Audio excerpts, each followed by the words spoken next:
Sir வணக்கம் sir. வணக்கம் sir, நேற்று திரிஷாவுடன் ஒரு திருமணத்துக்கு போயிருக்கார் விஜய் அவர்கள்.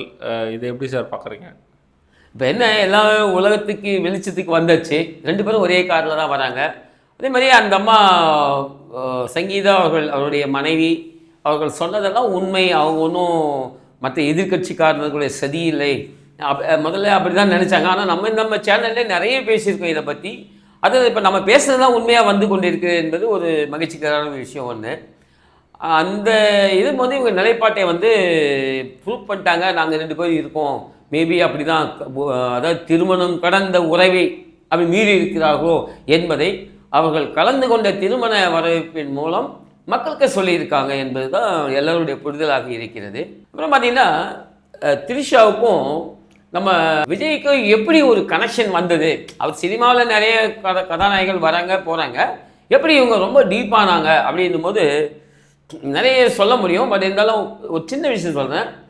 சிஎஸ்கே இப்போ விசில் சின்னத்தை அவர் தேர்ந்தெடுத்தார் விஜய். அதுக்கும் அதனுடைய பின்னணியும் சொல்லுங்கள்.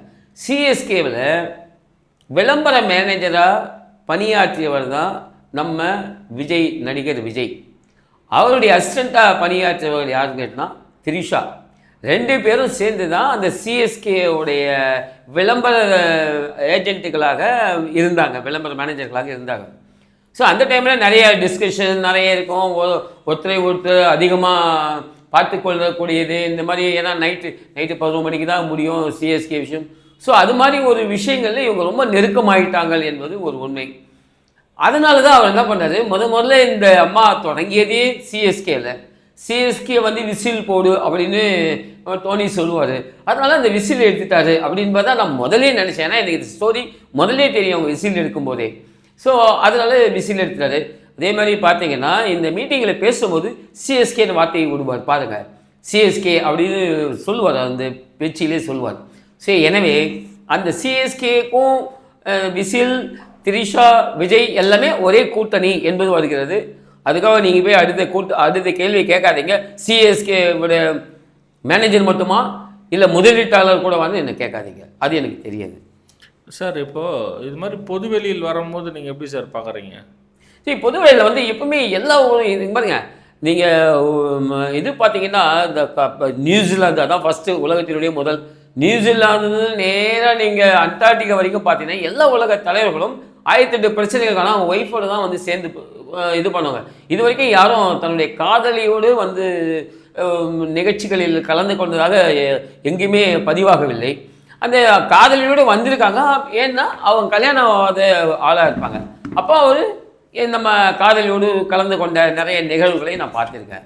ஸோ இது வந்து எப்படின்னா நம்ம தமிழ் கலாச்சாரம் என்பது ஒரு பெரிய மதிக்கக்கூடிய கலாச்சாரமாக இன்றைக்கி பிரதமரிலிருந்து இன்றைக்கி வெளிநாட்டில் இருக்கிற எல்லாருமே ஒபாமா காலத்தில் தான் நம்ம தமிழை பற்றி ரொம்ப பெருமையாக தான் பேசியிருக்காரு. யுனைடெட் நேஷனில் போய் தமிழில் பேசியிருக்காங்க நிறைய பேர். ஸோ அதனால் என்னென்னா எல்லா நாடுகளிலும் பப்பாவா நியூ குனியா அப்படின்னு ஒரு நாடு இருக்குது. நம்ம பிரதமர் கூட ஏதோ ஊசிலாம் கொடுத்தாரு அப்படின்ற மாதிரி நீங்கள் கேள்விப்பட்டிருப்பீங்க. அந்த நாட்டில் ஒரு தமிழையும் முதன்மையாக இருக்கிறாங்க. ஏன் துபாய், அந்த ஜிசிசி கண்ட்ரிஸ் எல்லாத்துலேயுமே வந்து தமிழை முன்னிலைப்படுத்துகிறார்கள்.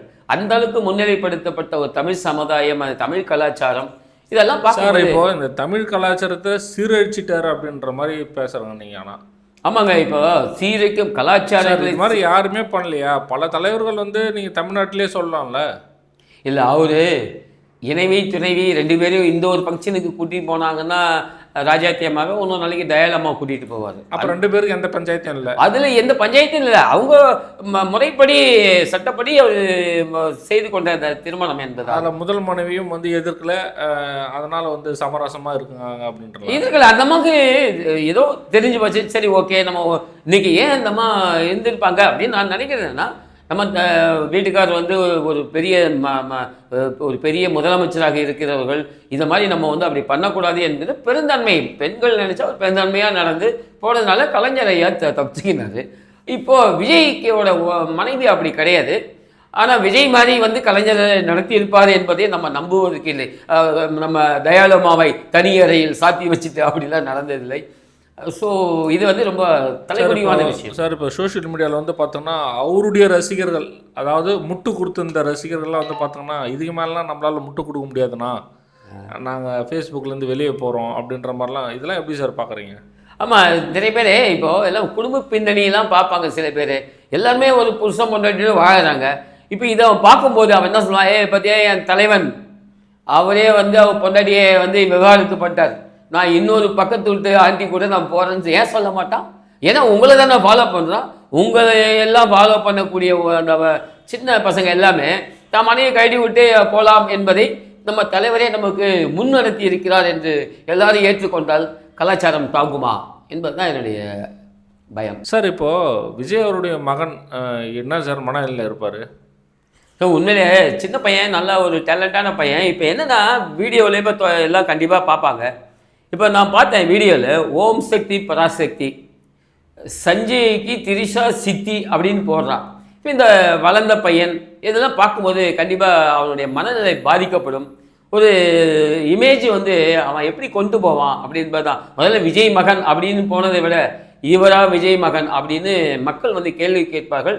அந்த மகனினுடைய எதிர்காலத்திலையும் ஒரு புள்ளி வைத்து விட்டார் என்பது தான் என்னுடைய கருத்து. சார் இப்போது கட்சிக்காரங்கள் மனநிலை இருக்கட்டும், எல்லாருமே மனநிலை இருக்கட்டும், இப்போ சங்கீதா அவர்களும் வந்து சொன்ன விஷயங்களும் உண்மை அப்படின்ற மாதிரி ஆயிடுச்சு.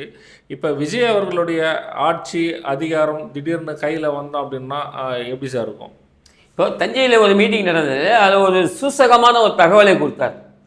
ரேஷன் கடைகளில் ஆண் விற்பனையாளர்கள், பெண் விற்பனையாளர்கள் அப்படி போட போகிறதா சொன்னார்.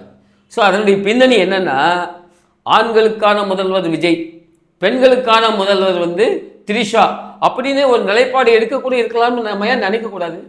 சார் இப்போது அன்றைக்கி நயனார் நாயகர் சொன்ன விஷயங்களும் இன்றைக்கி 2 பேர் ஜோடியாக வந்த விஷயங்களும் எப்படி சார் பார்க்குறீங்க? சரி, நீங்கள் நயனார் நாகேந்திரன் சொன்னது ஒரு உண்மை, ஒரு நல்ல ஒரு மரியாதை உணர்வோடு சரி ஓகே நான் வருந்துகிறேன்ட்டு போயிட்டாரு. ஆனால் இதெல்லாம் இவர் பண்ணது தப்புன்னு சொன்னவனெல்லாம் இன்றைக்கி எப்படி முட்டு கொடுப்பாங்க? இன்னும் ஆழமாக சிந்தித்தால் அந்த மகளிர் குரூப்லாம் எப்படி சார்? மகளிர் குரூப்லாம் வந்து முதல்ல சொன்னாங்க இவர் வந்து இப்படி சொல்லிட்டாரு, இப்போ என்ன சொல்ல போறீங்க? அப்போ நயனார் நாகேந்திரன் இப்போ என்ன சொல்லுவாங்க? உண்மையை சொல்கிறது தெய்வத்துக்கு சமம். இப்போ நயனார் நாகேந்திரன் தெய்வம் ஆகிட்டாருங்க இந்த விஷயத்தினால என்பதை நான் புரியுறேன். அப்புறம் இன்னொன்று பார்த்தீங்கன்னா, நம்ம அவங்க வானதி சீனிவாசன், அப்புறம் அண்ணாமலை எல்லாத்தையும் கொடுக்குறாரு, டாட்டாலாம் கொடுக்குறாரு.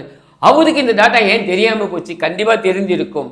ஸோ என்னமோ அதில் உள்ளடி வேலை இருக்குதோ அப்படின்னு கூட நினைக்க தோணுது. இப்போ நைனா சொன்னது கரெக்டு என்பதை நம்ம கடந்த பேட்டியிலே நம்ம சொல்லியிருக்கோம். சார் இப்போது இவங்க 2 பேர், அதாவது விஜய் திரிஷா அவர்கள் ஜோடியாக வந்தது மக்கள் மனநிலை, ஏன்னா எலெக்ஷன் வரப்போது அவங்களுடைய மனநிலை எப்படி சார் இருக்கும்? இப்போ விஜய் அவர்களுக்கு என்னென்னா, நிறைய மாவட்டங்களில் போகும்போது பெண்கள் கண்டிப்பாக நம்ம ஒரு ஆட்சி மாற்றம் வேண்டும் அப்படிலாம் பேசுவாங்க.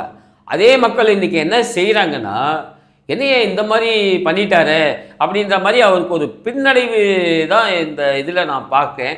அப்புறம் இதுக்கு முன்னாடி நிறைய பேர் எல்லாம் பேச பொருள் என்னென்னா, இல்லைங்க இதெல்லாம் திமுக சரி பண்ணுறாங்க, திமுக சரி பண்ணி தான் இந்த ஓட்டு பிரிக்க பார்க்குறான், இப்போ அவங்க தோற்க போகிறாங்க, அது ஜெயிக்கிறதுக்கான ஒரு வழிமுறை, இதுவும் ஒரு வழிமுறை அப்படின்ற மாதிரிலாம் நிறைய பேசப்படுது. பெண்கள் மத்தியிலே பேசப்பட்டது, எல்லாமே பேசப்படுது. இன்றைக்கி எல்லாத்தையுமே வந்து இல்லை திமுக வந்து செய்யவில்லை என்பது மக்களுக்கு தெரிந்து விட்டது. ஏன் விஜய் இந்த முடிவை எடுத்தார் என்பது எனக்கும் தெரியவில்லை. அவரை சுற்றி இந்த முட்டு கொடுக்கும் ஆட்கள் எல்லாம் போயிட்டாங்க என்பது தான் ஒரு வருத்தத்துக்குரிய விஷயம். நன்றிங்க சார். நன்றி.